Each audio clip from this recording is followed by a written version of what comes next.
Amin'ny fifina lehibe no androsoana totokatramontsika ny amin'izao fotoana izao tonga amin'ny fotoantsika izay azotsika miditra indray ao amin'ny izao fandarana izao ho antsika rehetra mikasika ny amin'izany atao hoe gadona ny ady lehibe farany ary tsisy resy androsia izany, izay mihitsy moa izany no tenin'androany fa le miarabantsika rehetra izay mihaino sy manaraka ny fandarana ny amin'ny tian'io ty moa zany itsika dia ilaza ny amin'ny hoe migadona ny ady lehibe farany ina ny antony tonga ny ambassadeur Ziadia, ambassadeur Union Samteniense ary fantatro fa tena manongilany tsofina daholo nareo iteny hoe ahoana moa ny asa inao miteny zany ary dia vao miary tena manamafy hoe miomana fa hipoka aminao zany zay ary rehefa midona aminao dia sao dia mba tratran'le tena hoe médecin après la mort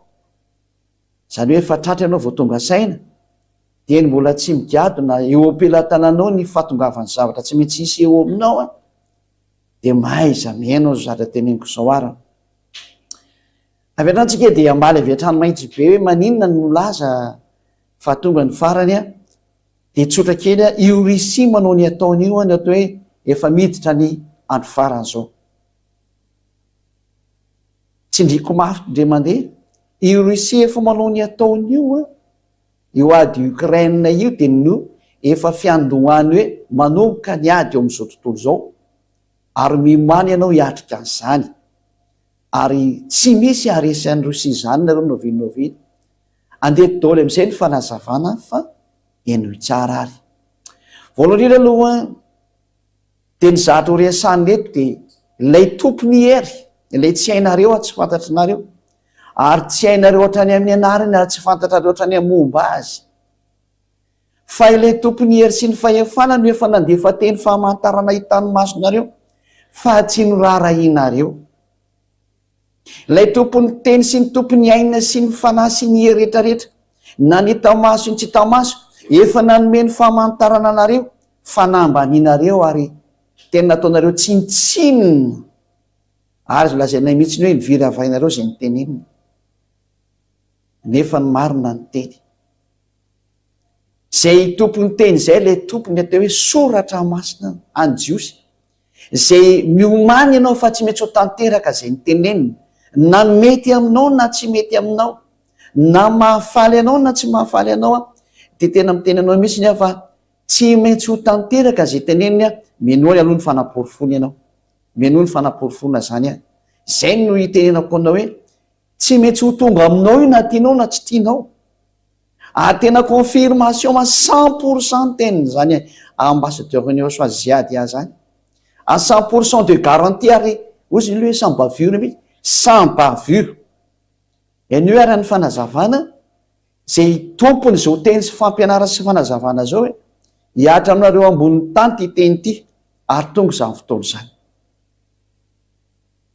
ny zanak'Israely eny no hitondrasako ny tantara hoe hitanareo tsara naninona ny Amerikanina sy ny Frantsay ary ny Alemaina sy ny Anglisy no ny arany rotsaka ny ambony ny Amerika ny Israelianina tamin'izy hotifirn'Iranianina teo ary tena notifirn'Iranianina izy fa tsy nisangana zareo fa niezaka mafy daholo ny Amerikanina sy ny Frantsay ary ny Anglisy ny Alemaina niaraka ny ambony an'zareo satria naninona zay lazaiko taminao hoe misy tompony ty tany ty lay tompony ty tany ty no namoaka baiko hoe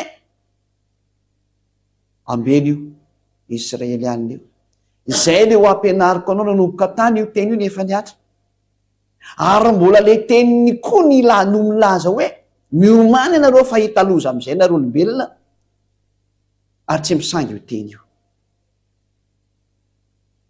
zay aloha netombotsika anazy hojerevantsika daholo ny tenin'io Andriamanitra ray teo hoe Yahva ino hoe dada malala Yahva ao anatin'ny soratra masina fa le soratra masina tsy tianareo fa ao no mandrafitra ny tantaranareo olombelona ary zay no natongavany ambassadeur Union Ziadia ity aminareo iteny ny fiafaranao iteny ny fanampitenanjoanao ary ho tonga senao iainao zao teny marina sy afatra omenanao zao. Ary raha mety miaina anao fa saingy tsy fantatra aloha na iaina anao tsy fa ny endra mahitany loza de mihery le dala kosa no mandroso kavo. Amaky teny atsika aro anatin'ny soratra masina ny fahatanterahany zany teny zany hoe manina ny Amerikanina sy ny Frantsay sy ny Anglisy sy ny Alemaina niara-niaro an'ny Israel. Ny tena marina voadidy izy ary nandidy azy de zao maniraka anazy ao. Ny nandidy an'ireo de za hitanareo ny raha naiteny aminareo zao ary tsy mahafantatra an'izany ny filoham-pirenena Amerikanina Joe Biden. Tsy mahafantatra an'izany le chancelier allemagne Olaf Scholz. Tsy mahafantatra an'izany ny filoham-pirenena Frantsay Emmanuel Macron. Ary tsy mahafantatra an'izany lay premier ministre izy moa Anglisy sy ny mpanjaka Anglisy.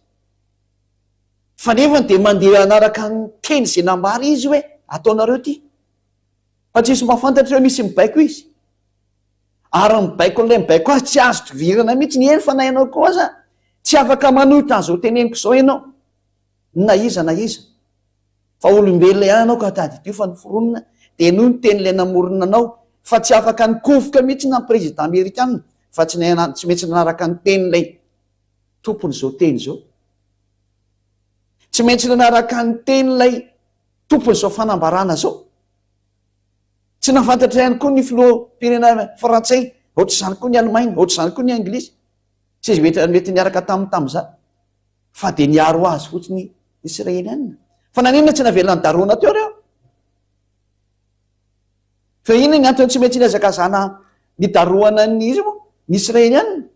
Nefa be dia be ny firenena mba mamparely tsy arovana. Satria maninona?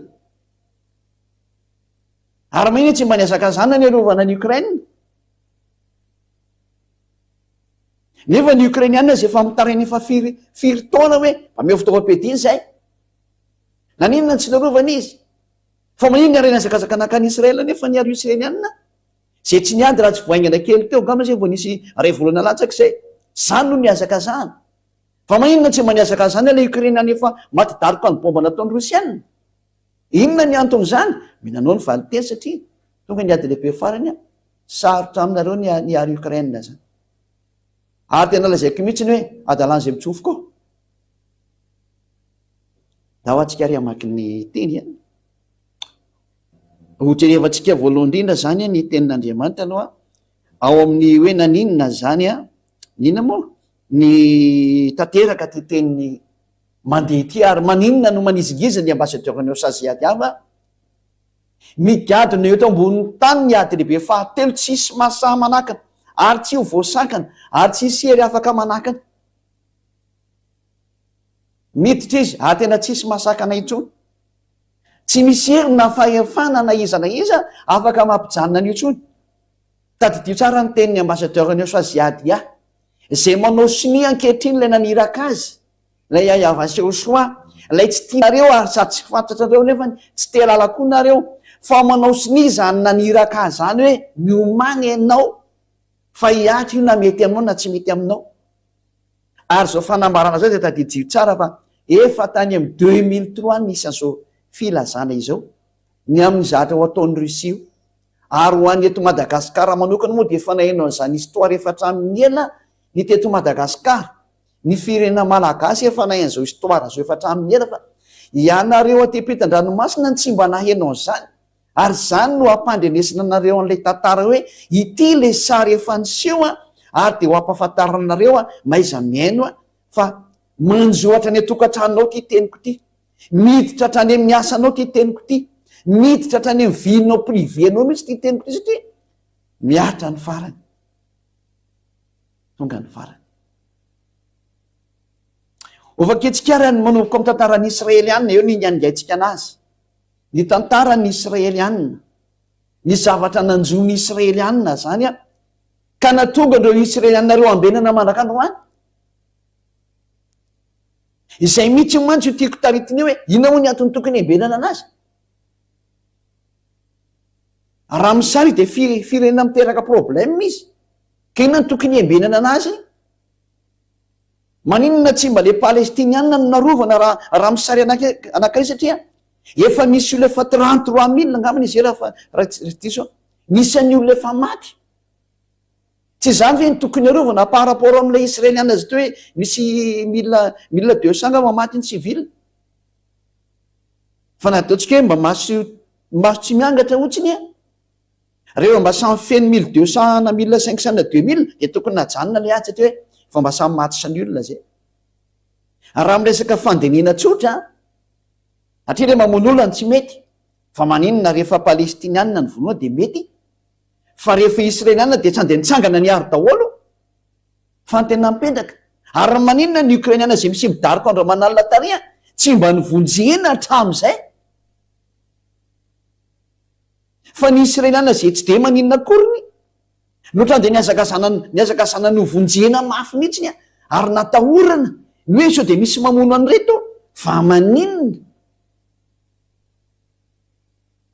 Mamaly anao ary valy teny omenanao koa le hoe ka dia miomana koa fa tsy maintsy amely anao ny rosianina.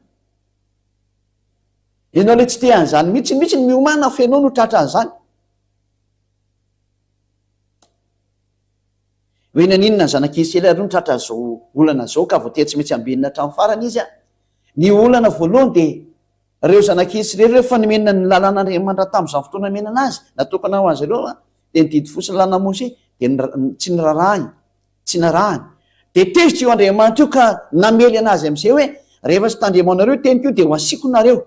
Zay zany le hojerentsika io inona atao le nanjoana azy aleoloha raha antsika ny tenin'Andriamanitra araka ny boky amin'ny Levitikosy toko 220 dia ny 7:20 sy ny 10:20 Levitikosy vaketsika rehetrarehetra somary ahoana ozy ndray hoe mamaky baiboly ka le baiboly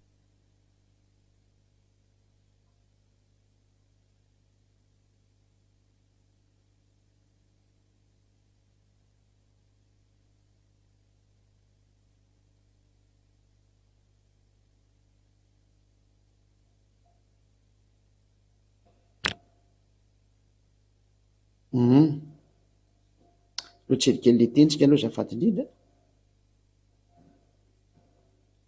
Levitikio toko 2:20 7:20 vaketsika aloha ao ay afaka miseho amin'izay ny sary a. Fa raha tsy miheno akosa ianareo ka tsy mankatao ireo didy rehetra ireo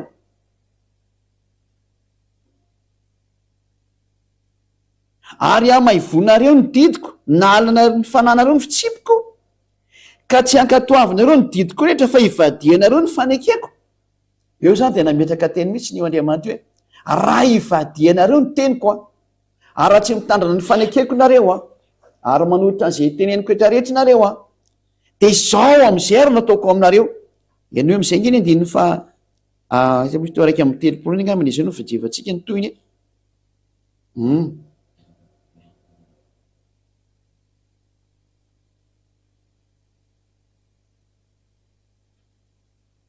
andiny faraiky amin'ny 30 ary ka hatrany amin'ny 7:30 hoe ty ny toyny be dehibe izy ary horavako ny tanànanareo fa tena ravo i Jerosalema io tena mpiteny mpanjaka ny Asiriana ny Babiloniana sy ny maro samihafa ary ataoko lao ny fitoerana masina anareo ary tsy amboloko ny anitrareo ka ankasitrahana ary ataoko lao ny tany ka ho talanjona amin'izany ny fahavalonareo zay monina eo ary ianareo dia ho aheliko any amin'ny jentilisa ka ity mihitsy le resantsika ity hoe tena no ahelin'Andriamanitra any amin'ny jentilisa izy ary anatsoaka sabatra ho entiko manenjika anareo ary ny tanareo dia ho lao ary ny tanànanareo dia ho rava. Io zany le Andriamanitra nefa nanomboka ny teny tamin'ny Israely aniny. Eo anao fa tokony tonga saina hoe nga efa hatrany le tantà efa hatrany le tantà hatrany no ny aingy io resaka io dia norohan'Andriamanitra tokoa raha ny zanak'Israely. Fa hoarantsika aloha ny teny rehetrarehetra mikasika any amin'izay aloha ndray tsika jeriny toy ny tantara foana satria misy tantara tsy maintsy harantsika mihitsy aloha amin'izao rehetrarehetra zao hoe zao daholo ny zahatra nitranga tamin'ireo ina moa tamin'ireo tamin'ny zatra ny soto amin'ny zanak'Israely zany tamin'izay fotoana izay dia reto daholo ny zatra hoe hamely ny zanak'Israely ovaketsika eo amin'ny Jeremia indray toko 5:20 Jeremia toko 5:20 vakitsika indray zay voninahitr'Andriamanitra. Jeremia toko 5:20 andininy 7 vonoko andininy 7 ka hatramin'ny faraky 10 jerevantsika hoe nanomboka ary ilay loza.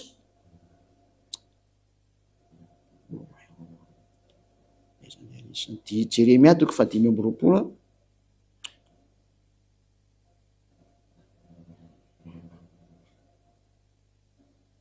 manomboka ny andininy 7 no vakitsika hatramin'ny taona 7 nanjakan'ny Josia zanaky Amona mpanjakan'ny Joda ka mandraka ny Roany dia mandritry ny 20 taona izao no natongavany teniny hiava tamiko ary nolazaiko taminareo eny ny fomariana koa ka nilaza fa tsisy ny nareo. Eo zany le hoe Andriamanitra mandeha fafara tamin'ny zanak'Israely fa tsy nety ny haino mihitsy ny Israely anina dia ohatra nareo olombelona tsisy mety mihaino an'ilay fahamarinany teny. Tena mitovy ihany nareo na dia efa eo ambavanareo raha ny loza dia mbola tsisy tena fa taitra fa mbola samy mbola mizezizezy tamin'ny lalakalenareo nareo. Ataovy ihany arany. Hiavana niraka ny mpamina ny mpanompony rehetra ho any aminareo. Efa fomba n'Andriamanitra mandefa mpitoro teny sy mpilaza teny tahaka an'izao taona ziady azy ao izay mamarana ny tantaranareo to ambonin'ny tany. Ny fomarena koa izy ka naniraka nefa tsy nety ny hainonareo nanangilana tsofina ny haino ka nanao hoe samy miala amin'ny lalan-dratsinareo avy nareo ary samy miala amin'ny ratsy fonaonareo ka dia onona ny amin'ny tany izay nomeny ava Andriamanitra nareo sy nrazonareo hatramin'izay komandrak'izay. Tsy ny maro samihafa zany. Andininy 7 dia nefa dia tsy nety ny haino mihitsy nareo hiava mba hampatezerinareo tamiasan'ny tanareo mba hahitanareo loza. Tsy nety ny haino mihitsy ny Israely anina. Ohatra nareo olombelona tsy mety mihaino amin'izao io mihitsy tsy mivaky loha tsy miraharaha mihitsy hoe tsy mivaky loha amin'izany zay. Miomana fa tonga aminao mihitsy tsy mety tsy vakianao loha amin'izay. Andininy 9 koa izao nolazainy ny hava tompony maro noho ny tsy nihainonareo ny teniko satria nareo tsy nihaino ny teniko ozy izy. Dia indro hampanalaiko ny firenena rehetra ny avaratra sy Nebokadnezara zay ran'ilay zava-doza nampanalain'Andriamanitra amin'izay ny fiaina feny avaratra izay hojerevantsika hoe fa ahoana ny fefandeny ty tantara ty fa eto zany dia hoe indro nilatsaka ny loza ho any zanak'Israely ary ho voaroaka izy ala amin'ny taniny. Indro ampandalaiko ny firenena rehetra ny avaratra sy Nebokadnezara mpanjaka amin'ny Babilôna mpanompo iava ary ho entiko ameny an'ity tany ity sy ny poniny eto mba amin'reto firenena manodidina rehetra ireto izy ary ho aringako tokoa ireo ka ataoko figagana sy zatra mampisitrasitra sady ho rava mandrakizay. Io rehefa tanterahany tenin'Andriamanitra tary amin'ny bokyny Levitikos teo zany. Ary atrahatra eo aminy ny feo mifaly sy ny feo miravoravo dia ny feo mpapakatra sy ny feo ny ampakarana dia ny feo ny vaty fikisombaly ary ny fahazavany jiro ary ity tany rehetra ity dia ho foana sy olonao ary reto firenena rehetra dia ataoko manompo ny mpanjaka amin'ny Babilôna 70 taona. Zay ary le atezerin'Andriamanitra fa nomboka ny latsaka. Tanteraka vely izy valiny diora izy niatra tamin'ny ino moa tamin'ny zanak'Israely io loza be mahatsiravina io andao ka vakitsika amin'izay ny tenin'Andriamanitra mbola votohan'izany tantara rehetrarehetra zany dia hojerevantsika amin'izay ny eo amin'ny mpanjaka faharoa toko 7:20 andininy 5 nitantsika ny hoe ny ino moa ny mpanjaka Asiriana namelana zareo Babiloniana namelana zareo Israeliana zafady vakitsika zay tena nomboka tany amin'zareo Asiriana namelana azy dia ny Babiloniana dia ny Mediana sy ny Persiana samy namelana ny zanak'Israely. Io zao le bokyny Jeremia ny teny io izy io. Dia ndao avakitsika le mpanjaka faharoa toko 7:20 andininy 5 sy ny 9. Mpanjaka faharoa toko 7:20 andininy 5 sy ny 9. Andininy 5 sy ny 9 hoe namelana ny zanak'Israely tokoa ara ny hafa firenena dia nanomboka tamin'ny mpanjaka ny Asiriana. Mpanjaka faharoa 17:5-6 hitantsika ao anatin'io teny io. Dia niakatra ary ny mpanjaka ny Asiria ka nanenika ny tany ary niakatra tany Samaria izy ka nanao fahirano azy 3 taona. Ity Samaria ity io zany kapitalin'ny Israela tamin'izany fotoana zany. Ary tamin'ny taona 7 nanjakan'ny Osia no nahafahan'ny mpanjaka ny Asiria tamin'ny any Samaria dia nentino baby tany Asiria ny Israely ka namponeny tao ala sy tao amoron'ny abora Gozana zany, ary teny amin'ny tanànany Medianina. Io zany dia teny milaza mihitsy hoe tanteraka tamin'ny Israelianina ny famelezana anazy. Dia tao aorianan'io moa nitsany Medianina sy ny Persianina, ny Babilonianina zany. Io fa voalazan'ny soratra masina teo nanafika izy dia sy ny maro samihafa. Andao apitsika farany zay teny zay eo bokony Mpanjaka Faharoa faharoa toko 7:20 andiny 7 sy ny 1:20. Mpanjaka Faharoa toko 7:20 amafisiko tsara aminareo zay mbo fantatreo mihitsy fa tanteraka ange ny teny 7:20 eo amin'ny andiny 10 nga manomboka vakitsika.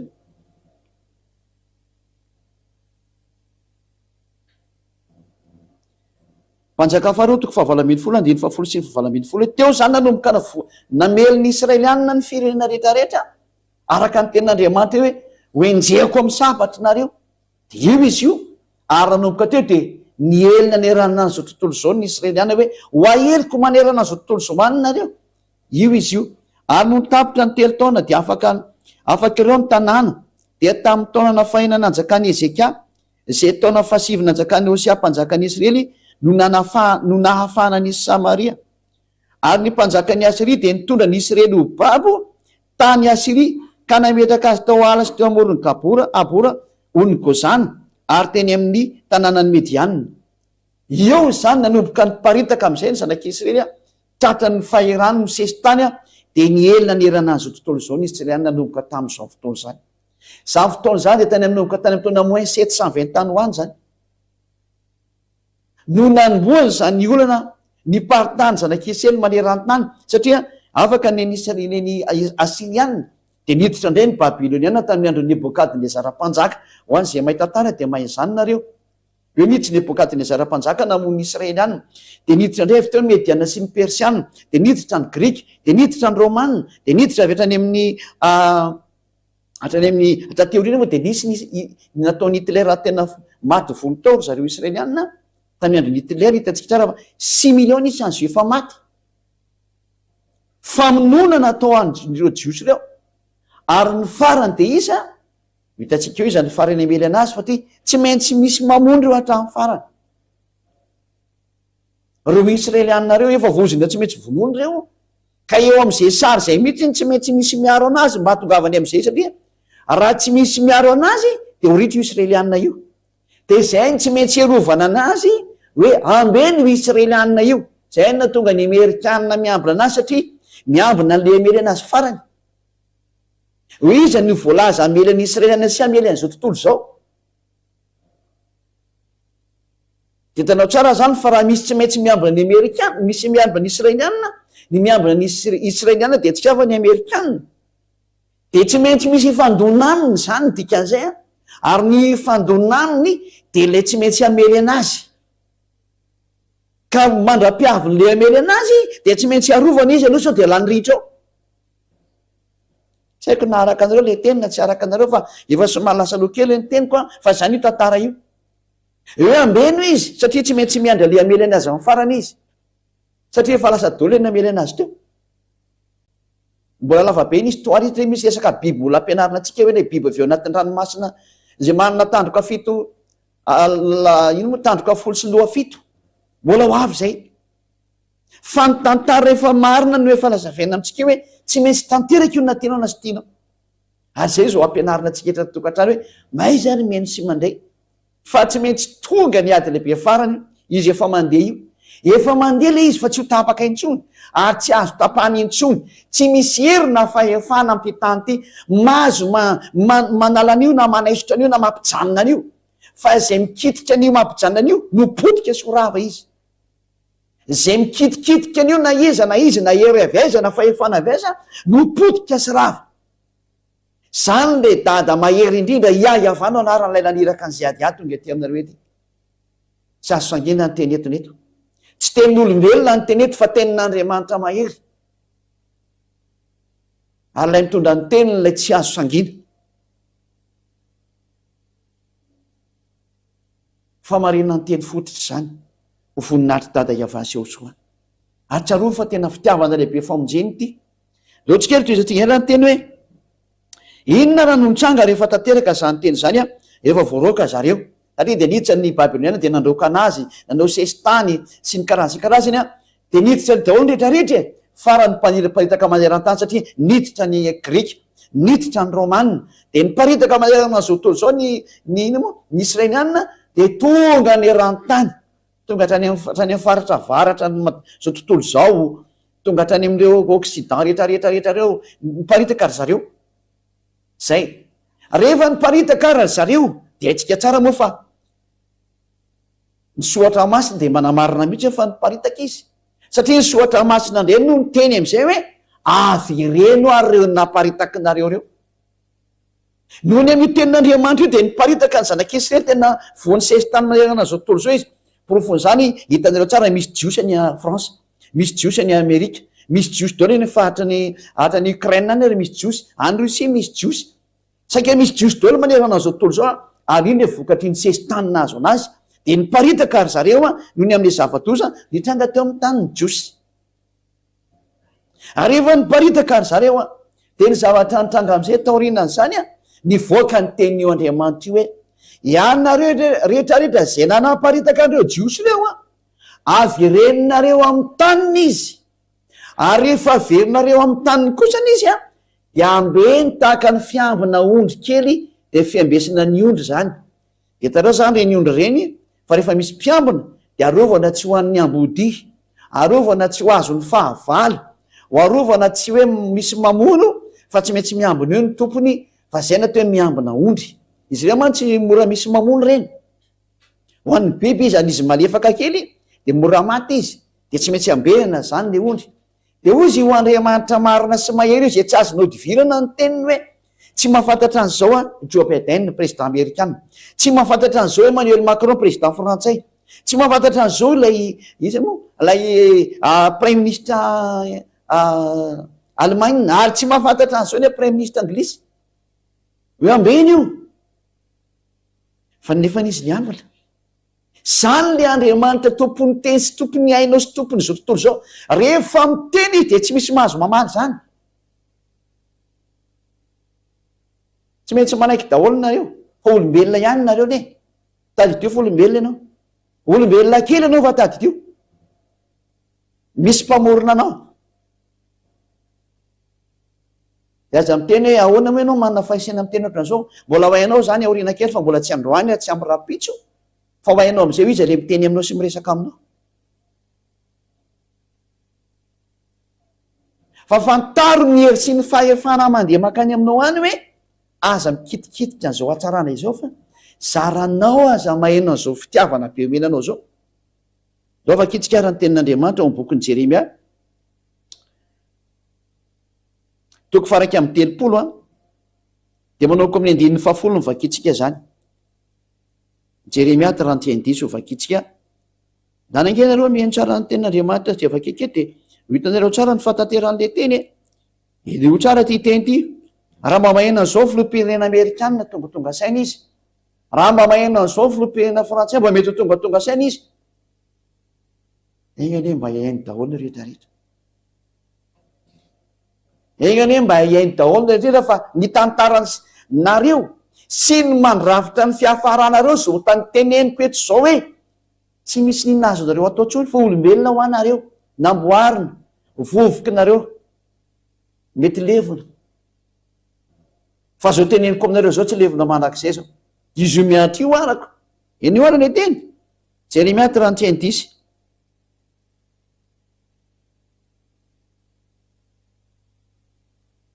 mihaino ny teny ny avay ianareo jentilisa ary torio any amin'ny tany amorontsiraka ny lavitany izany ka ataovy hoe izay nampeliny Israely no anangona azy indray sady hitandrina azy toy ny fitandry ny mpiandry ondry ny ondriny hoe ianareo zay nampeliny Israely reo zay nandeha fazy niparitaka manerana azy zao zao ny amin'ny famelezana rehetrarehetra anazy tao hoe namely azy daholo ny rehetrarehetra any ka lasa niparitaka izy ny farany de zao avy reninareo ianareo zay nampely anazy io avy reninareo izy ary angony zay le hoe zay nampely azy no manangona azy indray a sady mitandrina azy tahaka ny fitandriny mpiandry ondronyondry angony izy de averenao amin'ny taniny zany.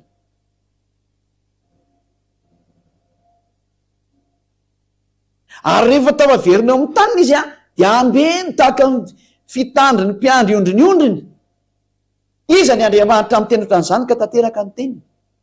Fa nefa zany teny zany de tany amin'ny taona -5 zany misy an'izany teny zany. Tany amin'ny taona -500 talohan'ny la zéro no misy an'izany teny zany. Fa tanteraka izy ankehitriny hitantsika vao tamin'ny ray voalohany taona natanteran'le teny. Ny niarovan'ny Amerikanina, ny Frantsay, ny Anglisy, ny Alemaina, ny Rosia, ny Israeliana farany teo niarana hitinareo. Lazao fa zatra kisangisangy zany na kisarisary zany. Niarana hita ankehitrika 99% ny fiarovana nataony Israeliana ny andreo firenena ngeda be efatra ireo, ny fiarovana ny Israeliana tsy ho tratra ny bomba narefan'ny Iraniana. Fiza naniraka anazy efadareo iambana ny Israeliana. Iza no naniraka ny président Joe Biden, iza naniraka ny président Emmanuel Macron, iza naniraka le chancelier allemand, ary iza naniraka an'ilay ino moa le premier ministre Anglisy naniraka azy hiaro an'ny Israeliana. Fa inona nga prala nga reo mpianakavy. Fa maninona nanino reo nandeha niambana sy niaro. Io mivandravandra eo nolonao io ny tenyle mahery, io mivandravandra hitanareo io ny tenyle tompony ty tany ty, ny tompony fahefana am'ty tany ty, ary tsy misy Andriamanitra mahazo miady aminy fa potika izay miady aminy. Io ny teniny io, iarahantsika mahita ny teniny io. Hoe ambeny io tahaka ny fiambina ondry ny ondry, tahaka ny mpiandry ondry miambina ny ondry, de aokatran'izany ny ambeny anareo ny Israeliana.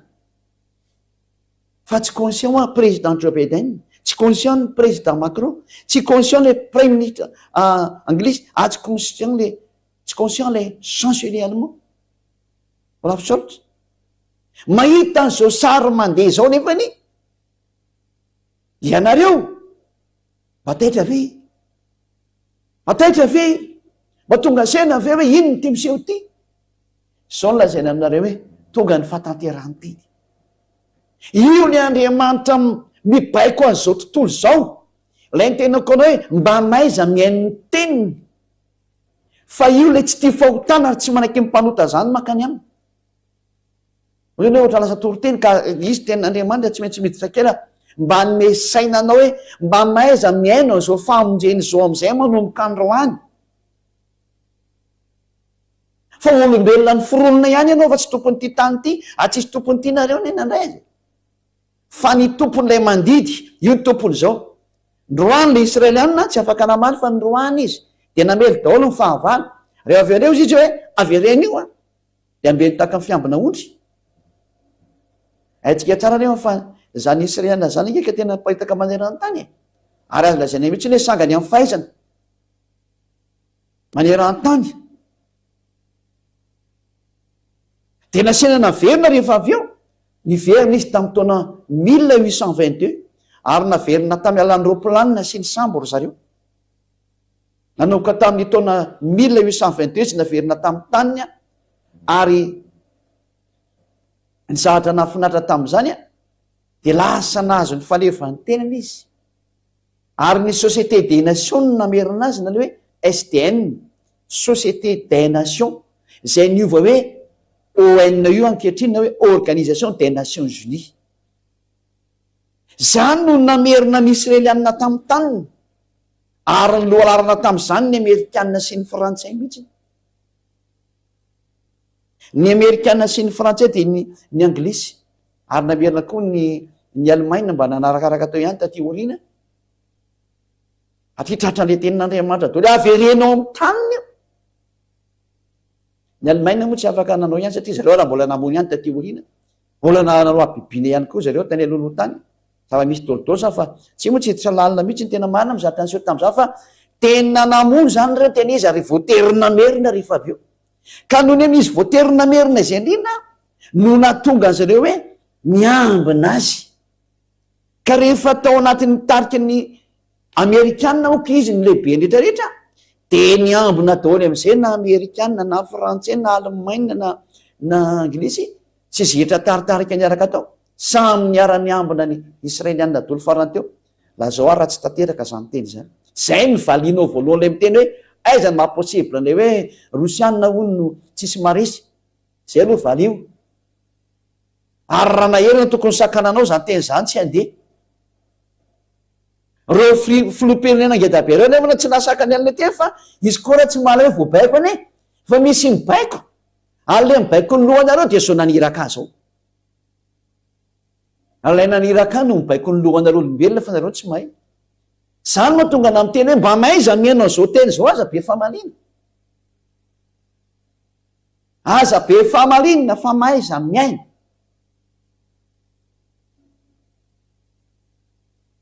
Fa na ny manam-pahaizana ara tsy tonga saina tamin'izao teny zao nefa izy miatra. Ny mpandinika rehetrarehetra mba mitady hevitra fa ahoana fa izy miatra. Ary samy gaga daholo hoe manino ny israelianina narovana nefa ny ukrainiana ry tsy mba rovana. Nefa raha ny be ny maty ary ny be maty ary any Ukraine tsisy miara. Raha tsy menimenina le président Ukraine hoe efa tsy mety tsony kosa ngeny ataonareo e. Ary mahita ny fiazaka zany io sy miditra am'izay vao tonga saina. Nefa le israelianina tsy manino tsy maninona narovana tsara mihitsy. Eo izy manana fitaovam-piadiana mbola narovana ihany. Zatra mahavariana be mihitsy zany. Ny israelianina manana le misy an'le dôme bouclier zay ny anarany zany. Tena mavita miady amin'ny rehetrarehetra miaro tena amin'ny misily fa mbola nampiana fiarovana foana. Satria manino? Satria le tenin'Andriamanitra hoe ambe ny tahaka ny fiambina ondry izy io.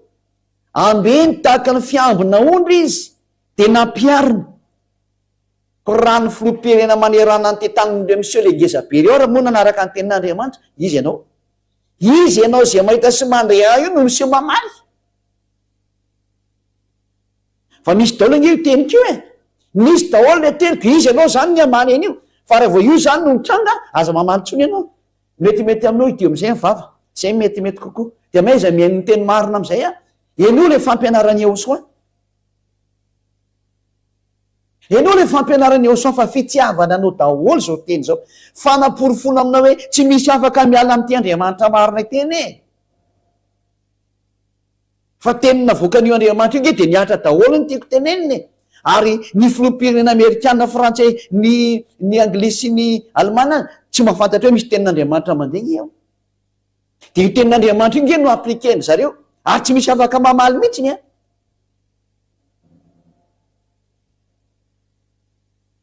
Satria manjary raha misy miady am'izao ny israelianina de ny tranga eo manjary tsy voary izy de mety hopotika de tsy ho avy nefa le anapotika an'izao tontolo zao sady anapotika anazy. Satria le ho farany amelin'ny israelianina eo de sady amelin'ny israelianina no amely an'izao tontolo zao. Efa izy io hitantsika miady ao Ukraine io izy. Russie zany teneniny zany. Ho avy izy amely anareo rehetrarehetra fa tady io zay teniko zay. Tsy misy miady aminareo. Eno indray ny fanaporofona. Hiditra amin'ny fanaporofona tsika fa aloha jerevantsika indray mandeha le teny hoe averenao amin'ny tany ny israelianina. Ary rehefa niverinao amin'ny taniny izy de namoaka baika io dada Iava io hoe aleo izy tsy hizara roa intsony satria hizara roa izy taloha. De ny Joda sy ny israelianina ny zara roa zareo taloha. De aleo izy tsy hizara roa intsony fa ho anankiray ihany ny firenena. Iza no afaka mandidididy ohatran'izany na tsy io Andriamanitra io. Rehefa niverinao amin'ny tany tokoa ny israelianina de tsy mba nizara roa fa anankiray ihany ny firenena. Daholo jerevantsika le teny hoe ny zara roa tokoa izy tany aloha tany a. Donc jerevantsika izay tenin'Andriamanitra zay araka ny mpanjaka voalohany toko voalohany mpanjaka voalohany toko faha 120 29:40. Mpanjaka voalohany toko faha 120 hoe ny zara roa reo fanjakanareo tany aloha tany. toko faraiky ambin'ny folo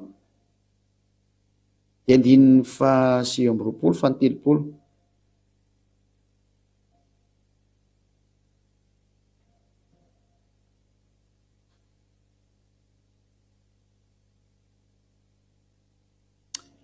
manjaka voalohany toko faraiky ambin'ny folo andininy fa 9 ka hatrany am'izay afarany ao. Ary tam'izany andro zany raha niova raha nivoaka avy tany Jerosalema Jeroboam de nahita azy teny an-dalana ary ahia Silonita mpaminany, satria resaka mpaminany foana ty mandeha ity. Tosanao hoe ary anao koa zany ve mpaminany matoa teny ty teny ty, ho hitanareo eny fa aleo arana fotsiny teny. De nahita azy teny an-dalana ahia Silonita mpaminany ary ahia ny tafy lamba vaovao ary izy roa lahy ihany no tany an-tsaha. De noraisy ny ahia ny lamba vaovao zay notafiny ka notsiariny 12 ary izy tam're Jeroboam. Raiso anao ny tapany 10 fa izao nolazay ny avandriamanitra ny Israely. Indro izao efa nendaka ny fanjakana ho afaka amin'ny tanany Solomona ary omeko anao ny firenena 10 nefa ny firenena iray dia mbola havela ho azy ihany noho ny amin'ny Davida mpanompoky sy Jerosalema, tanana zay novidiako hatramin'ny firenena Israely. Andiny fa 3 satria efa nafoy ahy izy ka niankoka teo anatreny Astarte. Ty zany lay mpanjaka Solomona zany lasa nivadika nanompo sampy de tezitra Andriamanitra de nizaraindro ny fanjakana zay li zay sikeno niankoka teo anatreny Astarte andriamanitra baviny Sidonianina ary Kemosy andriamanitra Moab ary Milkoma andriamanitra ny tanàna Amona fa tsy nandeha tamin'ny lalako hanao zay mahitsy eo imasoko sy tandrana ny didiko sy fitsipiko tahaka ny Davida rainy. Nefa tsy esolika eo an-tany avokoa ny fanjakana rehetra fa ampitoeriko mpanjaka ihany izy amin'ny andro rehetra iainany noho ny amin'ny Davida mpanompoky zay novidiako, satria izy no nitandrina ny lalako sy ny didiko. Fa esorika eo an-tanina ny zanany kosa ny fanjakana ka omeko anao nefa ny firenena 10 ihany. Andiny fena amin'ny 3 fa firenena iray ihany no omeko ny zanany mba hisy faniloan'ny Davida mpanompoka eo anatrehako mandrakariva any Jerosalema tanana zay novidiako ahy hametrany eny anarako. Andiny 7 tiany tantarany hoe misy mihitsy le nyzara roa izy ary ianao no alaiko anjaka amin'izay rehetra iriny fananao ary ho mpanjaka amin'ny Israely.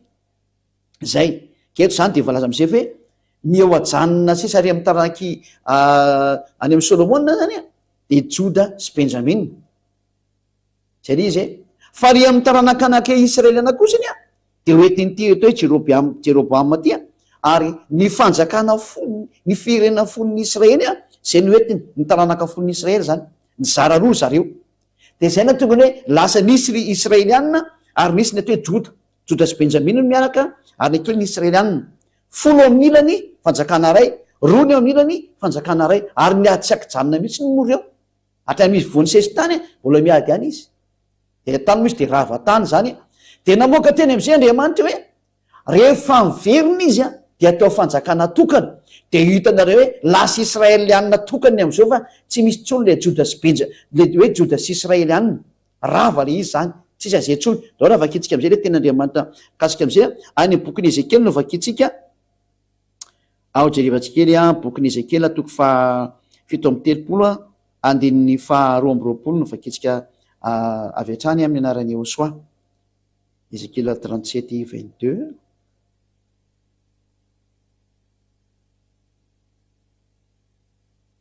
Ezekely toko fa 7:30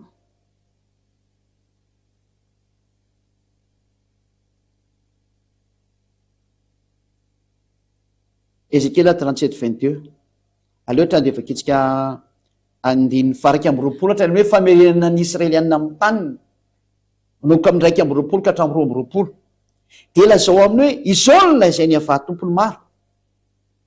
Ino izao aka ny zanak'Israely avy any amin'ny Jentilisa, io ary le teny hoalaiko avy any amin'ny Jentilisa zay naleny eny hangoniko avy any amin'ny manodidina any izy ka hoentiko ho any amin'ny tanina. Ireo averin'Andriamanitra any amin'ny tanina zany iny le teneniko teo ary ho ataoko firenena ray any amin'ny tany izy de any atendrombotriny Israely ary ho mpanjaka ray ihany no mpanjakan'izy rehetra ka tsy ho firenena roa intsony izy ary tsy saraka ho fanjakana roa intsony. Tena tanteraka mihitsy rehefa niverina am'izay nisy Israeliany tao amin'ny taniny, tsy nisaraka roa intsony fa anankiray any. Mbola ilaza ve ianao fa mbola maherin'io Andriamanitra io ianao?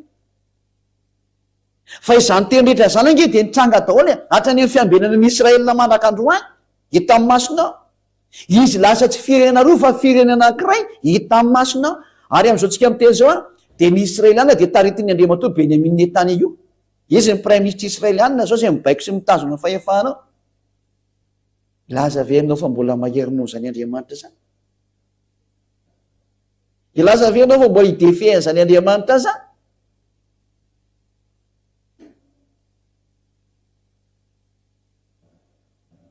Samy mieritreritra tsika.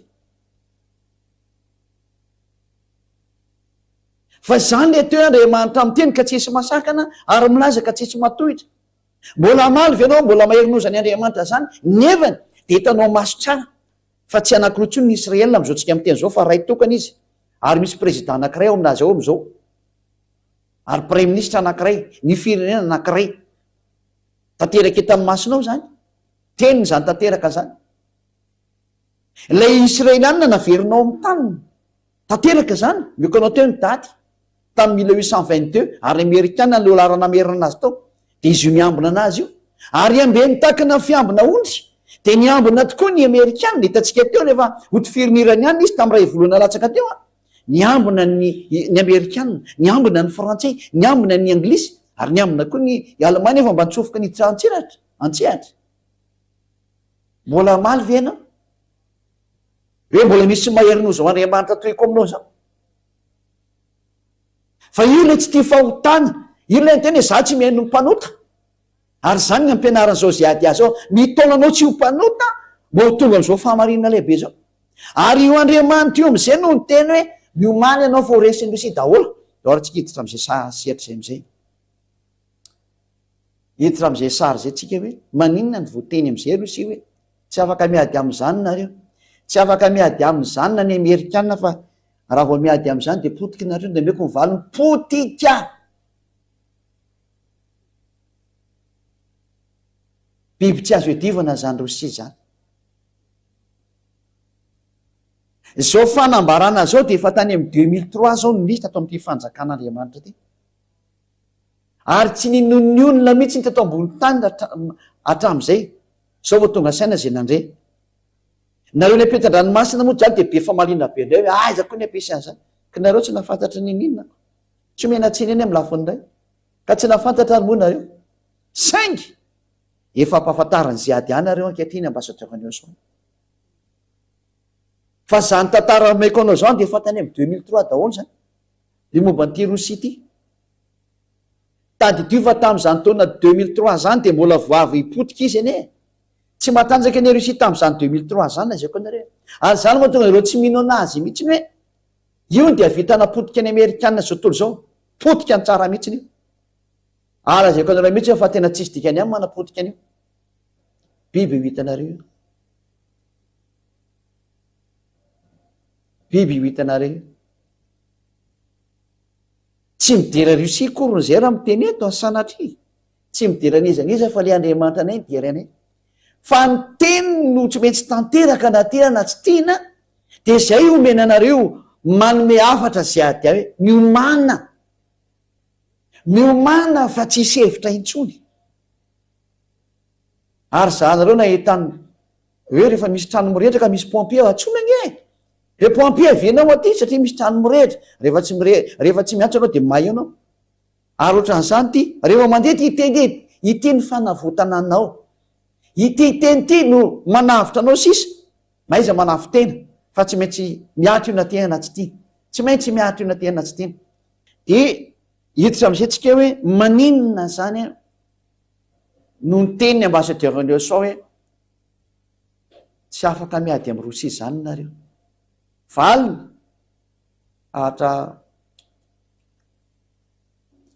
tahaka n'io teny tsy azo ny valiana io mihitsy koa le ny histoiran'ny Israeliana. Dia io Andriamanitra lehibe izay naniraka anahy io ihany koa no miteny azao fanambarana zao aminareo ary maiza miaino nareo. Maiza miaino. ovakitsika ny ten'andriamanitra ny bokyny jeremia indray toko voalohany. jeremia toko voalohany a ndiny fefatra ambiny folo sy ny fadiambiny folo vakitsika voalohany a miainy daholo tsara tsiketrehetra fanaporofona amintsika hoe tsy maintsy tanteraka ny teny a hiditra amy resaka rosi indray tsika hoe ahoana hoany ilazanao fa tena tsy azo reseny io ka ohatran'le teny teo ihany io raha afaka nanohitra n'le teny teo nareo a de afaka manohitra nyity teny ity fa rehefa tsy afaka nanohitra n'le teny teo nareo a de tsy mahazo manohitra nyty tenyko tiany koa nareo dikazay. jeremia toko voalohany a daoge no tsika tsara mihitsiny e de samy mandinika tsara sy mieritrehitra hatrany amin'ny mpanjaka ny tany hatrany amin'ny prime ministre manerany tany hatrany amin'ny rehetrarehetra manerana an'izao tontolo zao samy mandinika tsara manoloana zao teny zao hoe manahoana ianao manoloana ty teny ity fa tsy maintsy miatra ty teny ity na mety aminao na tsy mety aminao de tsy maintsy miatra le teny. jeremia toko voalohany manomboka midiny faefatra ambiny folo de hoy ava tamiko iroatra avy any avaratra ny lozanjo ny ponina ny lozanjoa ny ponina rehetra amy tany zany hoe miomany ianao zay ponina eto amboniny tany fa avy any avaratra ny loza amely anao. Amin'ny teny frantsay moa de hoe septentrion any amin'ny extrême mihitsy ny voalazany tenin'andriamanitra ihany koa any amin'ny teny frantsay ihany ary nateo septentrion de any amin'ny farany avaratra am'ty tany ity ary raha maka ny avaratsika am'ty tany ity a de rehefa maka avaratra ianao ny eto amin'ny sohatra masina foana satria le sohatra masina foana zao no tanteraka ny teniny hitatsika io izy io de aleo mihitsy maka ny sohatra masina référence am'izay a rehefa mijery hoe aiza moa zany ny afovoany raha ijery afovoany am'ty tany ity a de Israel ny afovoan'ny tany ndray tsika maka ny bokyny Ezekiela 38:12 a ary antsika hoe aiza zany nijerevana ny santa raha ohatra ka miteny sohatra masina de meko anao indray ny valiny. Ezekiela 38:12 a vakitsika aminarany eo soa ny tantarany zanak'Israely. Ezekiela 38:12 mba amapy sy androba ary amely ndray zay efa rava saingy vo misy ponina ankehitriny zao io zany le israeliana nyverina amy tany hoe zao misy ponina izy ary ny firenena zay nangonina avy tany amy jentilisa tsy izy le firenena nangonina avy any amy jentilisa fa Israel ary niary omby sy fananana de ireo zay mitoetra amy fohibeny tany ny fohibeny tany zany amin'ny sohatra masina tanteraka io daholo ny teny a de Israel ny atao hoe fohibeny tany. Israel ny fohibeny tany a ka raha vo miresaka hoe any avaratra sy atsimo sy atsinanina andrefana de Israel foana ny repère araka ny tenin'io andriamanitra marina tsisy afaka mamaly io koa ny président amerikana ry io nanaraka automatika tsy afaka namaly président frantsay nanaraka automatika tsy afaka namaly izy filohan'ny européanina zao union européenne izy ny lehibe ao nanaraka automatika ny anglisy tsy afaka namaly manaraka automatika ny alemanina tsy afaka namaly rehetrarehetra zany tsy afaka mamaly de anao no izany mbola afaka maly ianao anao mieritreritra am'izany teny za fa tena tsy misy azo io valiana mihitsy ny le teny ka raha miteny hoe veny avaratra zany a de ny centre zany a Israel ka iza zany le ho avaratra de rehefa jerevantsika ny eo amin'ny avaratra de ny avaratra ny Israel ny Moscou Russie laotsika hijery an'izay sary zay vetivety ketrony hoe manana sarytanina de tsika misy sarytany ihany ty atsika ampiasaina tsy haiko na tonga ihany tsika io ary izy io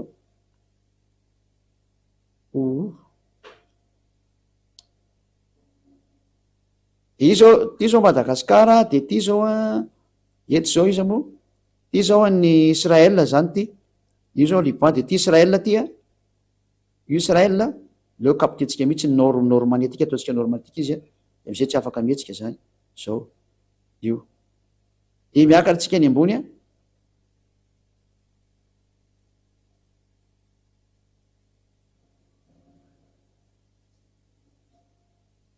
de ny ato ambany ny ambony niakatra zao sary niakatra ny sary a de jereva am'izay fa tonga aty rositsika rehefa kelikely io ary Moscou eo ambony io nampidiniko mahitsatra n'izao mihitsy l izy a de trany de io varavara be eo am'izay a Moscou io ito Russie ny eo ambony eo rehefa mijerynareo io Russie voilà vo miteny Moscou tsy ma de fantatsika fa Russie ny dikan'izay io izy io ny tany Russie io nahita Moscou tsika teo mantsy io izy teo tsy efana tsara io hitatsika teo izy io fa tsy taoko ndreny naleny teo nakaizanga izy teo lasa mihitsy ny izy teo zao le vetsika le mandeha zao a de io izy io de raha mity ato ambantsika zao a de io Israel ito io varavara be io Israel ity ambany ity io Israel zao io tazanareo io Israel io de miampiakatsika am'izay izy a taotsika tsy mihetsika mihitsy fa de miakatra fotsy makantana satria ny avaratra moko ambony dikan'izay any ambony a de efa tonga ambony atsika hitatsika tsara am'izay fa mosy koa no mivandravandra be ato ambony ato am'izay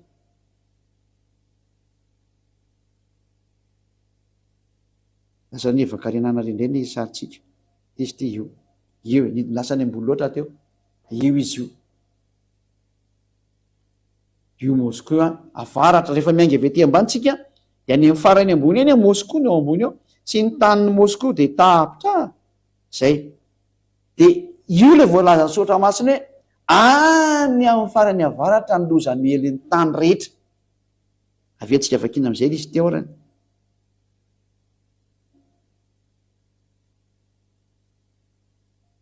Jeremia 1:14 eny eo nge teo anareo rehetra zany hoe de miomana zany efa miteny zay ady ah hoe ho avy ny loza mely ny tany rehetra ka de miomana fa avy any avaratra l'izy a any amin'ny farany avaratra ohatran'asanisy kolera mavomavo tamika sa zao mihitsy ny koleraizy io de hoy ava tamiko irohatra avy any avaratra ny lozanjony tany any ponina rehetra amin'ny tany de mbola en'olo teny a fa indro tsoko ny fihena rehetra amin'ny fanjakana any avaratra hoy ava de atonga izy ka samy hametraka ny seza fiandriany eo anylohany teo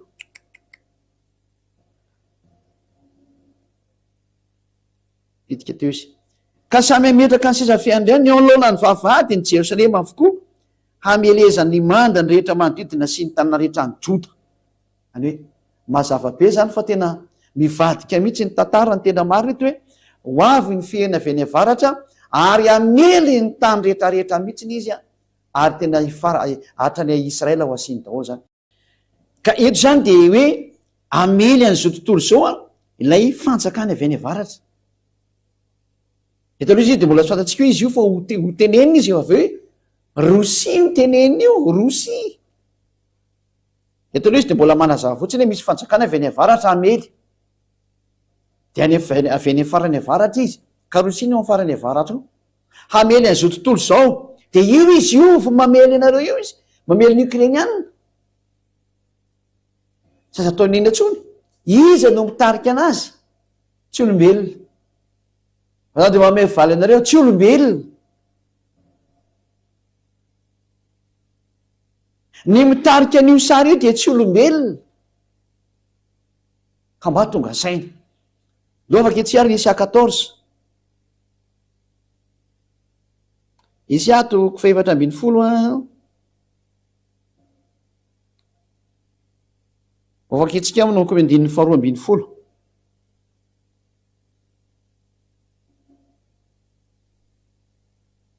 enio tsara ty Isia 14:12 zany a vakitsika voninahitry tady avasy Josoa endre latsaka avy tany an-danitra ianao lay fitarikandro zanakiny maraina eotrany de misy fitarikandro ka kitana moa to hoe fitarikandro zany avy any ambony eny dikan'izay milatsaka am'ty tany ity lay fitarikandro zanakiny maraina voakapy enjera amin'ny tany ianao a ry lay mpandripaka firenena misy mpandripaka firenena zany milatsaka makety amin'ny tany ny dikan'izao de ho aizony izy inona ataony ty zany tsy olombelona fa raha voaketana zany moa de zavaboary avy eny amin'ny lanitra ambony iny reo extraterrestre reo zany resahana zany. Extraterrestre ty resahanty anareo nipetan-dranomasina fa be deaibe no mahafantaty extraterrestre defa vome mahafinaritra be zany sady efainareo le sara zany. Ianao ary de efa nanao anakapo hoe any an-danity no iakarako any akatra any ambony any no izy ty ary any ambony kitan'Andriamanitra no nandratako ny sisa fiandrianako zany hoe extraterrestre anankiray idefian'Andriamanitra ilay mpamorona sy nary lanitra sy ny tany idefian'Andriamanitra zany izy ty ny dikan'izao sady mijery any teknisiana fa miova be ny sary ary ambony kitan'Andriamanitra no nandratako ny sisa fiandrianako izany hoe tena midefian'Andriamanitra tanteraka mihitsiny izy zany a de no tsara nkeny zatra teneniny hipetraka eo ambony hipetraka eo an-tendrombohitra fivoriana any aparany avaratra ao zany hoe raha ny voalazany tenin'Andriamanitra eto zany de ity extraterrestre devoly anjeliny vadika ty satria anjeliny vadika mihitsy indreo zany dia tena mitady haniotra an'ilay avo indrindra izy a ary izy nipetraka any amin'ny fivoriana any aparany avaratra zany hoe hitarika ny fivoriana ny afarany avaratra izy zany a zany hoe reto extraterrestre zay lazay ny sotramasana falantsika ty an-tany reto de ho any amin'ny farany avaratra izy a ho any Rosia ny dikan'izay satria vitantsika efa ny farany avaratra miala amin'ny Israel nge ka Rosia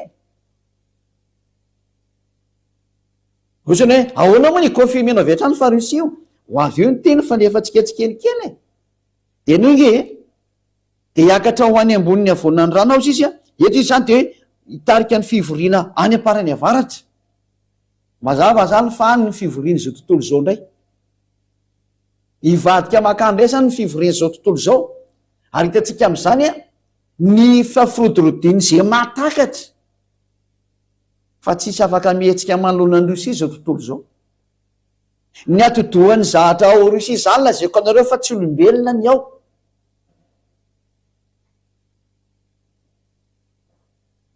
tsy mahatakatra an'izany nareo hitanareo eny any ny toy ny tantara aza mba miteny mihitsaka ny Amerikana nge ny matanjaka indrindra sy ny OTAN valy teny meko anao non zero zany reo fotsiny tsy avela mihetsika de tsy mahazo mihetsika mbola herin'ny dada iavasy eo soany tsy mampetsika an'ireo nefa n'izao efa tsy tazomina tsony izy zay no mahatonga n'io zatra io fa mandeha tozana hoe hipoaka fe ny bomba nucléaire aleoloha vovonjy ianao fa tena ho apoka mihitsiny io tozana ianao fe manapoka anazy za tsy noteny hoe zany hoe napoka an'io fa hipoka izy ary tsy maintsy mipoka izy na te na tsy tia ary teny hipoka mihitsiny izy ary tsy anankiray fa maro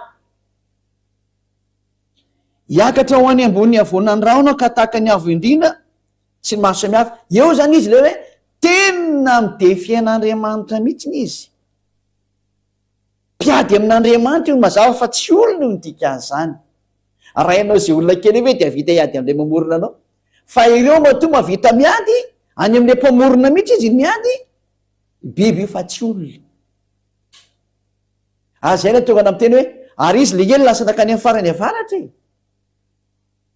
ka ataonao ahoana ny ady amin'ny biby ianao zay olona kely io ary le biby edivanao zahatra le avy ao amboninao mahafantatra zany resaka zany daolo na président américain na président frantsay na présidentny rosiana na président sinoa na ny président mondial mahay an'izao teneniko zao hoe misy force ao ambony eo a zay atahorany olombelona nefa ny force atahorany hoe biby ny atahorany fa tsy ny Andriamanitra namorona anazy le namorona le biby tsy atahorany fa le biby hitany maso no atahorany mampime kely le olombelona tahaka ny rehetrarehetra zay mitovy hevitra aminareo a le tsy tian'ity famarinana an'ity lay biby namboarina indray no atahorany fa tsy ny nanamboatra n'le biby no atahorany satria matoa misy nanamboatra iny zany ny mahery nefa ny mahavarinana nareo le namboarina eo ambony lohanareo no atahoranareo de le extraterrestre nareo le extraterrestre mampianatra nareo oviny zany no atahoranareo fa tsy ny Andriamanitra tompony sy ny fahefana nanome azy ny saina sy natonga anazy ary tamin'ity teny tany ity zany tsy mba atahoranareo satria ny teny io milaza io hoe za tsy tia mpanota de zay le sy tianareo zay teny zay kanefa nareo afaka miala amin'io teniny io ozy le olona hoe zay mipary aminao fa tsy marina zany tenina zao, aza miteniteny foana. Olombelona kely any anao fa aza manao an'izany. Raha diso zany teniko zany de tokony tsy niaro ny Amerikanina, tsy niaro ny Israelianina. Fa matoy izy niaro voatety izy ny dikan'izay. Ka ianao ka mahery noho ny Amerikanina? Ianao ka mahery noho ny Frantsay, président Frantsay? Ianao ka mahery noho ny Anglisy sy ny Allemagne? Reo nge ny force ny otaniny e. Ary raha ohatra anao ka momba an'izany hoe Amerikana sy ny Frantsay sy ny Allemagne sy ny Anglisy zany e, ka reo mihitsy angeny nanaraka an'le baiko ny Andriamanitra toriko aminao io e. Le tenin'Andriamanitra taty no mibaiko anazy. De ohatr' zany koa io. Ity teny ity no mibaiko ny Rosia hoe ataovy ny ataonao fa tsy mahazo mijanona intsony ianao. Didiny ianao tsy maintsy manao ny ataonao hatramin'ny farany. Atria tonga ny fotoana tsy maintsy manao ny ataonao ianao. Ary efa ho avy ny hamalinanao mantsy. Ary lay biby.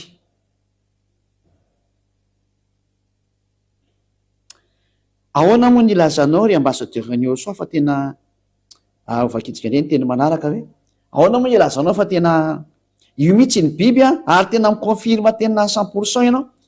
Ndora vakitsika indray ny ten'Andriamanitra amin'ny Jeremia 6:22. Jeremia 6:22 no jerevantsika. Jeremia toko fahenina andininy faharoa amby roapolo andao nke notsika tsara ty teny ty. Manome toko sy andininy anareo foana de nareo kosa mba jerevy le teny. Satria manomboka etsika mahita fa tanteraka dao ny teniny io Andriamanitra na lay mampiambina ny Israelianina io. Vao ray volana latsaka teo nahitantsika an'izay niarana hitsy tontolo zao. De milaza aminao koa fa tsy maintsy tanteraka ty teny ty ary tsy azonao toerina io. Satria ilay nandidy ny Amerikanina no mandidy koa tsy maintsy misy rehetrarehetra zao. Ilay nandidy ny Frantsay zay tsy fantany akoriny, ilay mandidy anazy no miteny koa hoe tsy maintsy misy ty teny ty. Tanao amin'izany fa tena tsy azo toerina mihitsy le fampianarany Ahosoa. Zany natao hoe le Andriamanitra mahery le tsy tianao nefany tsy azo edivana izy e. Tsy misy Andriamanitra afaka manohitra anazy zany tsy miexiste zany. Atria rahantsika mahita ny sary. Gaga zao ny Rosiana mety hoe misy baiko mandeha be, baiko le iziko. Tsy azo atao ninina zany io. Jeremia 6:22 vakitsika amin'ny anaran'ny Ahosoa. Izao no lazainy avà, indro misy firenena avy any amin'ny tany avaratra, dia firenena lehibe mitsangana avy any amin'ny farany tany. Zay ary izy hoe avy any amin'ny farany tany io resahana io zany a, avy any amin'ny farany tany io resahana io. Zany hoe ty firenena lehibe ty zany a, zay hitsangana avy any avaratra, dia avy any amin'ny farany tany mihitsy izy. Ka raha miainga avy eo Israely ianao mijery any amin'ny farany tany any avaratra any a, de Rosia mihitsy ny tsindriana ao amin'io toerana io, izy ny force ao ambony io. Rosia le izy. Zay efa io miady amin'ny Ukraine amin'izao tsika miteny zao, efa manomboka le ady lehibe farany. Tanteraka le tenin'Andriamanitra, tsy misy azonao valiana mihitsy na ny kely aza araka ny tenin'Andriamanitra zay nomenanao teo. Ary jerevantsika indray ny tenin'Andriamanitra amin'ny Jeremia 46:20 manome teny be dehibe mihitsy Jeremia 46:20 donc antsika maki an'izay teny zay le Jeremia 46:20 manome an'ity teny ty mba tonga anao tonga ansaina hoe tsy afaka miady amin'izao Andriamanitra zao nareo olombelona fa petratrara. Jeremia 46:20 vakitsika amin'ny anaran'ny Ahosoa ho vonona trinarany. Lasikely fa Jeremia toko fa 10 andininy 41-42 nefa jevantsika fa mihoatra kely. Jeremia 50 41-42, Jeremia 50 azafady indrindra. Jeremia 50 41-42. Jerevantsika kely ty teny Jeremia 50 abesy. Jeremia 50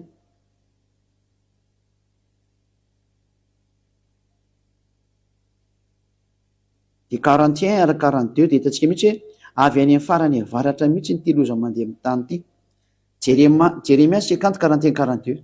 Indro misy firenena avy any avaratra, dia firenena lehibe sy mpanjaka maro no mitsangana avy any amin'ny farany tany.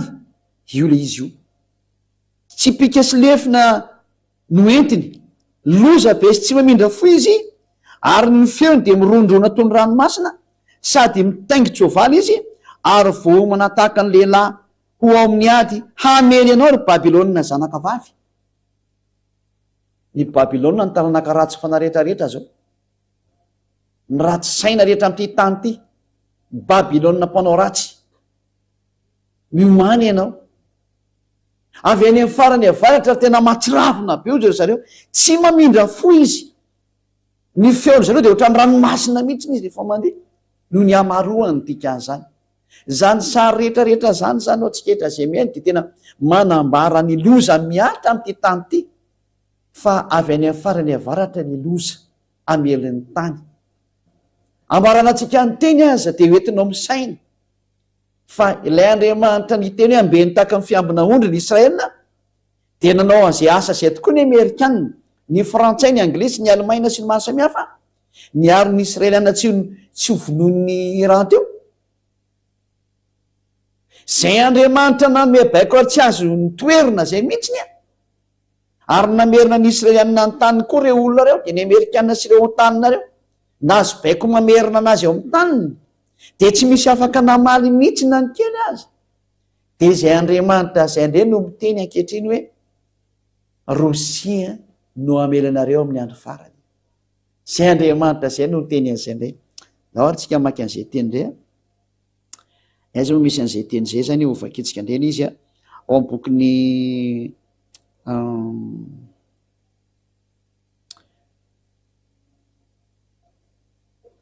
Ezekela toko 7:30 no vakitsika, raha operan-tanànao zany a, Ezekela toko 7:30. Ary etsika dia hita fa hitarika ny firenena rehetra ny Rosianina ao anatin'izany ny Afrika. Fanambarana efa tany amin'ny 2003 daholo zany fanambarana zany. Raha ho an'ny Madagasikara de fanenao zany teny zany ny malagasy tamin'ny 2003. Nampianarina taty amin'ny tanin'ny Madagasikara zany tamin'ny radio sy ny televizion. Radio moa tena nalaza be tamin'izany teto ny faritra Madagasikara, Antananarivo, Ambohidrapeto. Satria moa zany sady misy station radio, misy televizion zao station hitanareo amin'ny chaîne Yaoso TV io, raha ty Madagasikara sady misy chaîne televizion manana chaîne radio izy. De tamin'izany taona 2003 zany a no nivoany zao fanambarana izao. Zay Rosia tamin'izany fotoana zany de tamin'ny 2003 de firenena malemy voavy potika izy tamin'ny président Mikhail Gorbatchev, zay potika ny fanjakana Rosianina ilay atao hoe URSS tamin'izany fotoana zany. Potika izy ary rava ary tsy misy fahefana mihitsiny. Tamin'izany Rosianina malemy be zany mihitsiny, azo lazaina mihitsy tena satria nipotehin'ny OTAN izy a, ravany OTAN mihitsiny zareo, ary zay na tonga ny problème hoe rehefa rava izy de trany de nataony zareo zay atongavan'ny Ukrainiana ho lasa OTAN fotsiny zao. Zay moa zany de politika ratsy nataony zareo mpanao politika fa de tsy mbola hidirantsika fa hidirantsika amin'ny manaraka. De ny zavatra nisy zany a, de raha tamin'izany fotoana nalemy be zany ny Rosia, tsy mba nisy ny eritreritra hoe Rosia zany ka tanjaka be ohatrany amin'izao tsika miteny zao. Valy teny omenana hoe ay koa zay Rosia matanjaka zany, riona teo mody maty, takanao reny biby reny. Reny hitanao mody mipetraka, ohatran'ny liona, mody mipetraka io. Fa rehefa taitra ny lohany io, tonga de matiny ianao. Ohatr'izany io. Mody maty. Fa biby. Tsy azo sangina. Efa mekona hoe tsy olona no ao. Hainao dikan'izay. Ary matoa mifindrany ny fivorian'ny firena mikambana. Hoe hitarika ny firena rehetra izy. Aza manantena an'izany Amerikanina tanjaka zany. Émission ho amin'ny manaraka. Aratra ny Amerikanina. Zany hoe fa iny ty tenenina ka izay mihitsy n'izy e. Famarena dao zany meko anao zany. Tsy maintsy misy zany na tianao na tsy tianao. Satria ilay Amerikanina nge tsy nalala mihitsy no misy mibaiko e. Nefa ny saodada mala iava ampianariko anao zao na ny mibaiko anazy hoe ambeny tahaka ny fiambina ondry kely izy. De tena niatra tokoa zany teny zany. Tsaratsika mieritreritra sy misaintsaina sady mandinika tsara hoe tsy maintsy misy le teny. Io hitantsika Rosianina mitsangana io. Fa nga moa ny Amerikanina samy ady amin'ny Rosianina zao. Ianareo no mody miresaka ho io fa tsy mety zany io, tsy mahay miady zany io. Tsy afaka miady amin'ny Rosianina zany ny Amerikanina, mahay an'izany reo. Ianareo fotsiny tsy mahay an'izany fa mahay an'izany reo.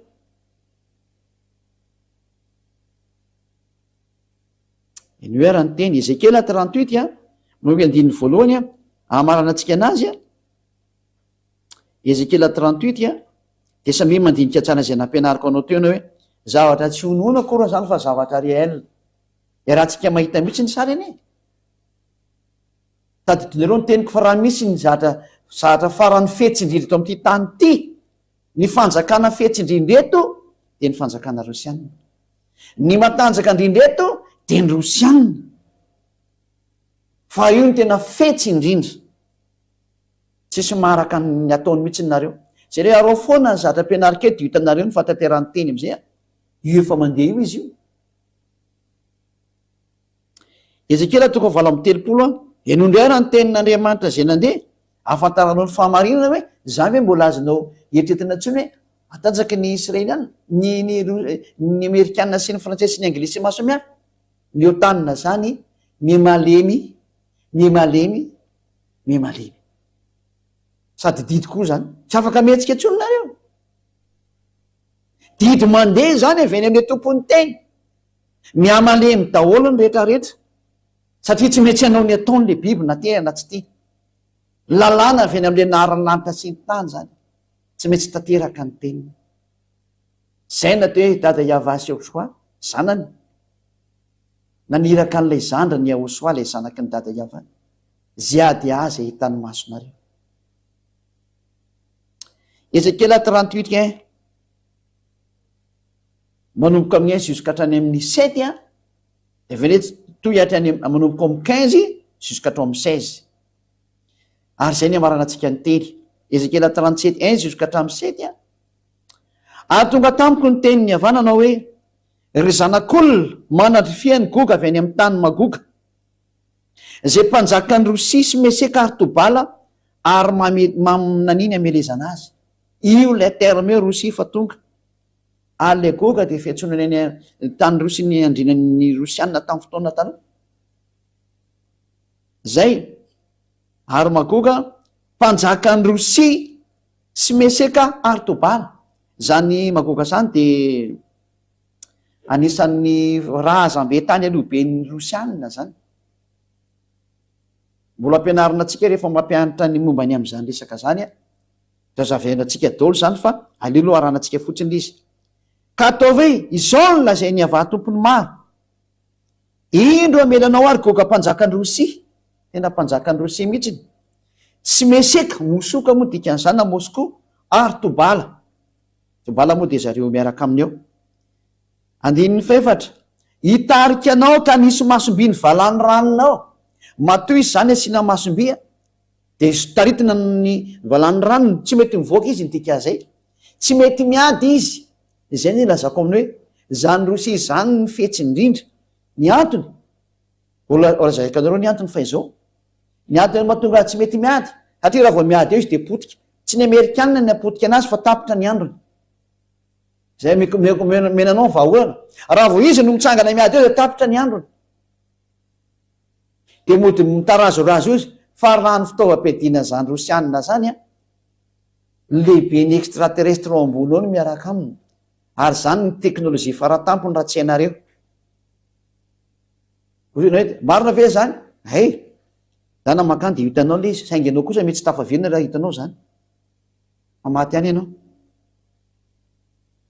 ary hitarika anao ka nisy masomby ny valany ranonao ary hoentiko mivoaka ianao sy ny tafika ao rehetra ele hoe taritiny izy hivoaka tao ary tonga zany famohanana azy tany hivoaka tao zany didiny izy tsy maintsy mivoaka am'izay tsy mahazo mijanona ntsony izy ary tsy mahazo mitarehidrehitra izy fa tonga ny famaranana ny tantara nefa misy fandaminana tsy maintsy mandeha ao anatin'izay fizy tsy maintsy mivoaka ary hoentiko mivoaka ianao sy ny tafika ao rehetra sy ny soavaly dia ny mpitsaingy soavaly samy mitafy marevaka izy rehetra dia olona marobe mitondra ampinga lehibe sy ampinga kely ary samy mitantsavatra io ary izy fa mivoaka am'izay le Rosia le avy any amin'ny farany avaratra miaraka amin'ny Persianina tanareo tsara izany miaraka amin'ny Rosia am'izao tsika amin'ny teny zao fampianarana tamin'ny 2003 zany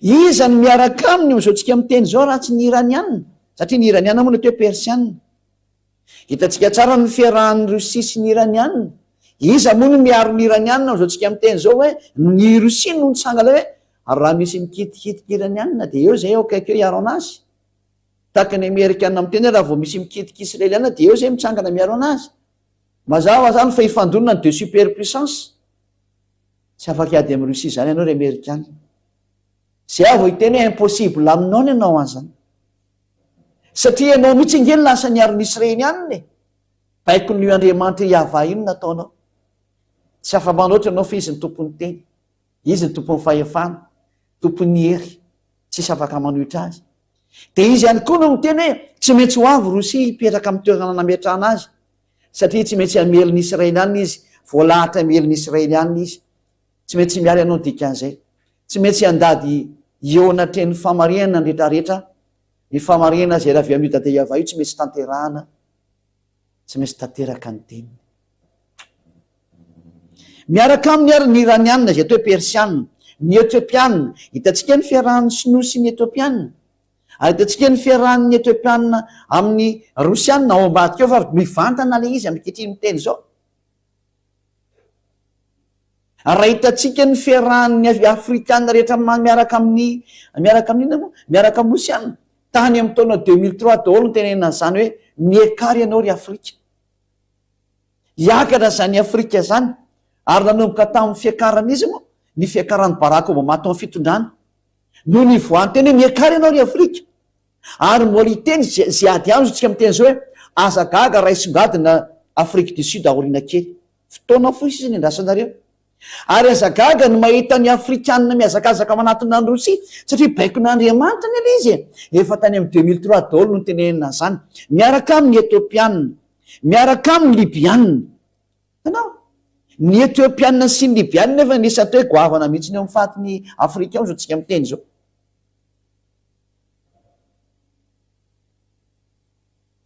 efa tena mivadika makany amin'ina moa ho any amin'ny fahatry ny Rosia daholo ny rehetrarehetra amboniny tany ary zay no mahatonga ny fahatra afrikanina rehetra zay taritiny izy moa ty Ibrahim Traoré zao no miantony rehetrarehetra mihitsy hoe hiaraka amin'ny rosianina am'izay fa oka zay ny fiarahana amin'ny tandrefana tenin'Andriamanitra nampianarina tamin'ny 2003 tety Madagasikara zany tao amin'ny radio HFF amin'ny Tourenie Osoa sy tao amin'ny télé HFF amin'ny Tourenie Osoa manamarina zany ny ponety Madagasikara tsy nisy zany tamin'ny 2003 izao hitantsika zao ny fitongalana ny afrikanina makany amin'ny fahatry Rosia daholo le hitantsika ny zareo Wagner eo amin'ny fahatry afrikanina ary ny afrikanina zay efa mitongirana tsy mety miaraka amin'ntsony amin'ny frantsay sy ny amerikanina ary efa tena azo lazainy hoe miantsy ady mihitsy ny ary ny ataon'ny sasany tsy te hiaraka amin'ny amerikanina sy ny frantsay tsony izy maninona mandeha ny baikon'Andriamanitra mandeha ny baikona le fanziady avy any amin'ny dada iava hoe lasa hoe miaraka amin'ny Rosia satria baiko le izy ohatr'izay ny iraniana hoe miaraka amin'ny Rosia ny arabo jereo raha ohatra ka nisy ny resaka petrolina ny teniny amerikana mba hiara-miasa amin'ny resaka fanaovana amin'ny kona petrolina fa nilavy ny arabo tsy nety ny arabo fa niaraka tamin'ny Rosia foana izy niarantsika na hita taona zany vaovao zany de laza ve nareo vo hoe diso ny teny nambarany ambassadeur ny Aziady tany amin'ny 2003 zany mahenao daholo zao tontolo zao ary mahenao ny malagasy eto Madagasikara mahenao zany fampianarana zany nareo ny ampitan-dranomasina zao no maheno sy vomandrea am'izao tsika miteny zao fa miatra ny teny jereo le ataony afrikanina fa miala amin'ny amerikanina sy ny frantsay miala amin'ny européanina izy lasa nakany Rosia izy tenin'Andriamanitra nge io miatra io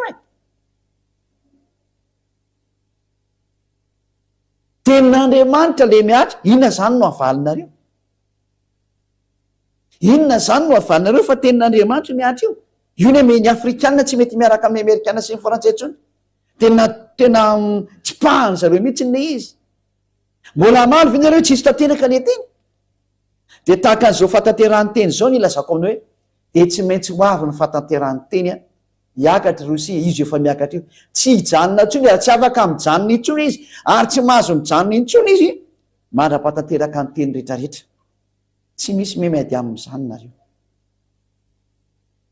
marana ny teny tanteraka ao amin'ny andininy fadimy folo ny vakitsika ty hitantsika teo ny miaraka taminazy ny afrikanina miaraka taminazy ny iranianina ny reo arabo reo de vakitsika am'izay ny andininy fadimy folo ka hatramin'ny fahinina ambiny folo hamarana atsika ny teny eto ny mamatra izy hoe zareo avy any farany avaratra ny rosianina le farany avaratra ny andininy fadimy folo azy Ezekela 38:15 ka hatramin'ny 16 ary ho tonga avy any amin'ny fonenanao, avy any amin'ny farany avaratra ianao. Tanao le farany avaratra zany Rosia. Raha mijery ny avaratra par rapport amin'ny Israel tsika de Rosia ny farany avaratra. Ary tena nitsindrina mihitsy nefa le tarikatra miandiny voalohany sy ny faharoa tao hoe Rosia, Goga mpanjakan'ny Rosia. Tena mpanjakan'ny Rosia mihitsy ilay Goga izay hamono an'izao tontolo izao.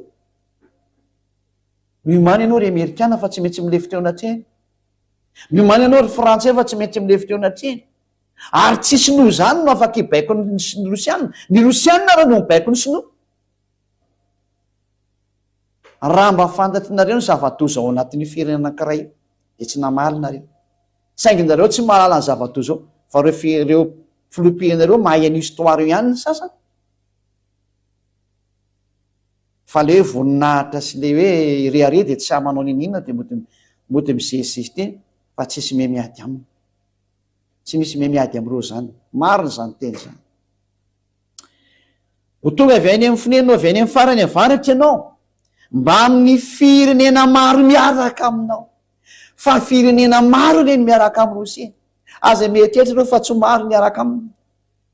Mitongilana makany Rosia daholo zao toa zao rehefa tonga mibaiko mampandeha an'izany. Mandeha makany daholo nareo. Fa didin'ilay avo indrindra tompony teny tahaka an'izy miteny hoe ambeny tahaka ny fiambina ondry kely ny Israeliana dia ny ambina ny Amerikana sy ny OTAN. Dia izany koa ny teny hoe mandehana tanterao zao teny zao. Tsy maintsy mandeha manatanteraka ny teny rehetrarehetra satria efa misy koa moa mandeha raha teo fa vao mehy mafisina ny teny tanterao. Efa tamin'ny 2003 zany teny zany nandeha. Tonga zao ny 2024 mandeha ny fanatanterana ny teny tsy maintsy fitena hatramin'ny farany zany fa didiny ayava. Dia olona maro be sy miaramila betsaka ary 5:40 Ezekiel 38:16 ary akatra ameliny Israely oloko tahaka ny fiakatry ny rano anarina ny tany ianao. Ho avy izy ameliny Israeliana ihany koa tahaka nataony rehetrarehetra teo ihany, tahaka nataon'ny Asiriana, ny Babiloniana, ny Mediana, ny Persiana, ny Greka, ny Romanina, namely azy daony rehetrarehetra. Zao ndray zany misy amely azy farany, tsy izy ny ameliny Israeliana farany fa ny Rosia. Zay no mahatonga azy tsy mbola velakitiana fa miandry an'ny Rosia. Raha ohatra izy ka misy miketika dia manjary tsy misy ompiten'ny Rosia intsony. Ka mandra-piakatra ny Rosia dia tsy misy ambenana izy. Io izy io nefa eo Rosia, miomanao ry Amerikana fa tsy maintsy miala amin'izay ianao. Tsy maintsy miala ianao. Tsy maintsy miala daholo nareo amin'ny fiarovany Israela fa tsy mety intsony. Ialànareo ny miasanareo fa tsy maintsy mandreny teny.